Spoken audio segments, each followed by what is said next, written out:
Jeff on the beat.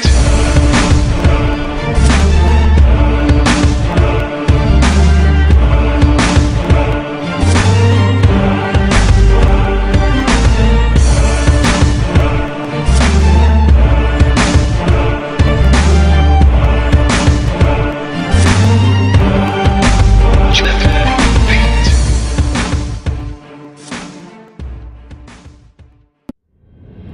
Lahat ng tao may tinatakasan. Bawat isa may pinagtataguan. Pero kahit anong tago ang gawin mo, babagsak ka pa rin sa katotohanan na kahit sinong magkaroon ng kasalanan, walang kawala sa naniningil na kapalaran.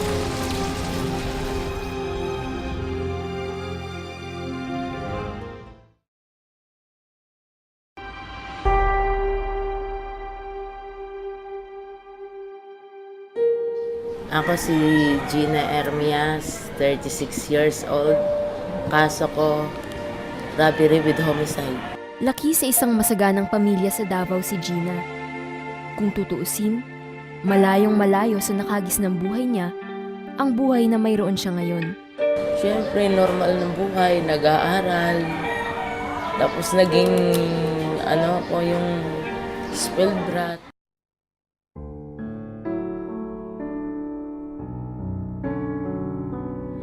Siyempre, nung natuto na akong magkaroon ng barkada, parang hinihigpitan na ako ng nanay ko.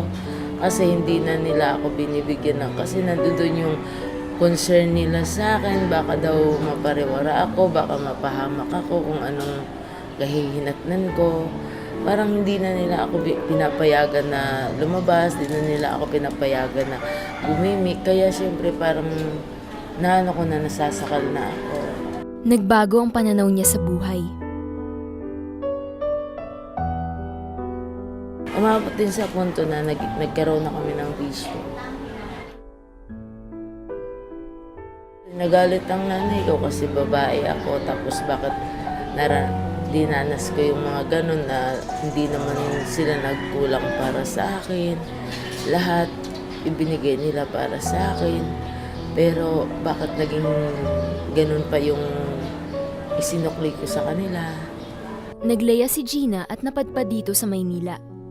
Dito, iba't ibang trabaho ang kanyang pinasok. Hanggang umabot siya sa punto na patalim na lang ang tangi niyang makakapitan.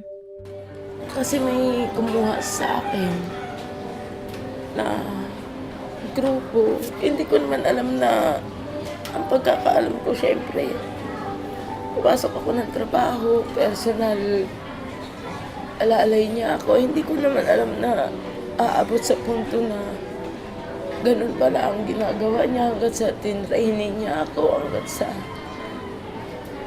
yun.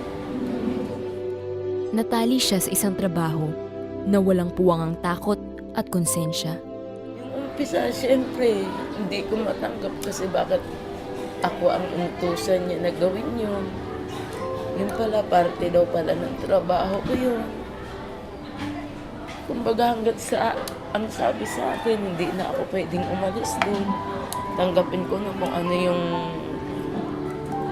ginawa ko kasi syempre nagawa ko na, hindi ko na kailangan, hindi ko rin kailangan isipin para hindi daw po ako konsensya. Hanggat sa nagtuloy-tuloy na yun. 5 na ang kanyang napaslang. Pero sa 5 yun, ang pangatlo na napatay niya ang hinding-hindi niya malilimutan. Yung pangatlo, nahuli ako. Pagdating ko dito sa Maynila, kasi 2 years na yung kaso. Pagdating ko dito sa Maynila, hindi ko naman alam na buhay pa pala yung kaso. Hanggat sa naranasan ko yung tinorture ako.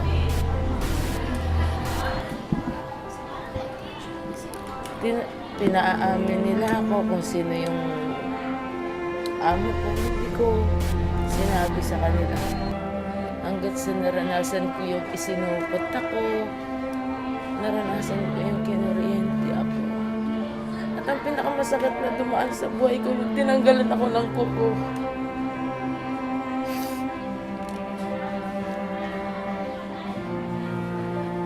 Yun yung Papainit lagi ng ulo ko pagka may naalala ako, nagagalit ako. Yun yung umaano sa isip ko na parang gusto kong pumatay kasi yung mga ginawa nila sa akin sobrang hindi ko kayang kalimutan ba, hindi ko kayang kasi yung tinortured nila ako na lahat ginawa nila sa akin yung panunorture na hindi siguro kakayanin ng taong mahina ang loob. Kaya ako pag nagagalit, hindi ako nagsasalita kasi ayaw ko nang magsasalita pa ako pag nagagalit. Kaya gusto ko talaga iwasan na hindi ba. Kaso lang hindi ko pwedeng makalimutan kung ano yung mga bagay na ginawa sa akin. Lalo na yung mga polis na gumawa sa akin ng gano'n. Matapos makalaya ni Gina sa pagkakakulong, imbis na magbagong buhay, bumalik pa rin siya sa dati niyang trabaho. Ito na yung huling krimen na nagawa ko kasi ang sabi ko, last na to dahil uuwi na ako. Uuwi na ako sa Davao nung pagkatapos nito. Hindi ko naman akalain na makukulong ako ulit. Pero nagpapasalamat ako kasi syempre inadya na ng pagkakataon para kusa ko nang itigil. Kaya kahit nakulong ako ngayon, hindi ko naman pinagsisisihan lahat.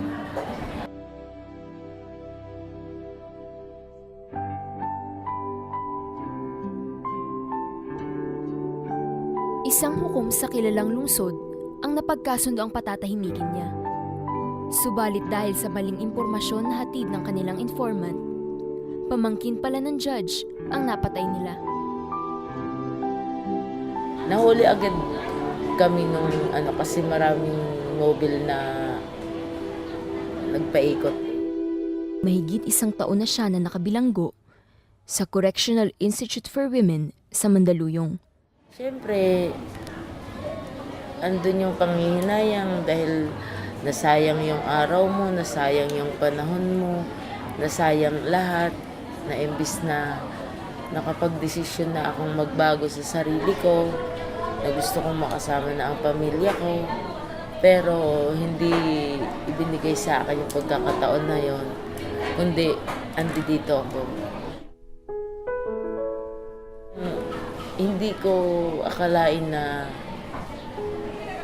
marami akong taong nakilala na maraming taong nagmahal sa akin. Yun yung hindi ko makakalimutan. Kahit wala akong pamilya rito, kahit wala akong dalaw. Pero yung mga taong nagmahal sa akin, andyan sila. Isa sa mga naging dahilan ng tuluyang pagbabago ni Gina, ang pagkakatagpo niya sa Diyos. Lahat ng problema ko, lahat ng nagawa kong kasalanan, lahat ng bigat na dinadala ko, sinurrender ko sa Kanya, lahat yun. Kaya ngayon nagkaroon ako ng kapayapaan. Panginoon, alam kong nandito ako para hubugin mo ako, hindi para ipakita sa kapwa ko na may galit pa ako. Kung tatawag ka sa akin, tutugunin kita at ipapahayag ko sa iyo ang mga bagay na mahiwaga na hindi mo nauunawaan. Napaalala niya sa akin na kahit dumaan man ako sa sobrang higpit na pagsubok, pagka tumawag ako sa kanya, alam kong hindi niya ako pababayaan, hindi niya ako iiwan. Inamin ko sa sarili ko na naging kasalanan ko yun, pero sa mata ng Diyos, alam kong hindi ako makasalanan dahil humingi ako ng kapatawaran. Pero kung may mga taong ang tingin nila sa amin, nasa kanila na yun kasi opinion nila yun eh. Hindi naman natin sila pwedeng pigilan kung ano yung magiging opinion nila sa katulad namin nandito sa loob ng nakakulong. kami, tanggap namin na nagkasala kami. Pero syempre, lahat ng tao nagkakasala. Walang hindi pwedeng hindi nagkasala. Ang pagkakaiba lang, nakakulong kami. Sila hindi. Lahat tayo nagkakaroon ng kasalanan. Sa piitan pinagdusahan ni Gina ang lahat ng kanyang mga kasalanan. Subalit ito rin ang lugar kung saan niya natagpuan ang tunay na kapayapaan.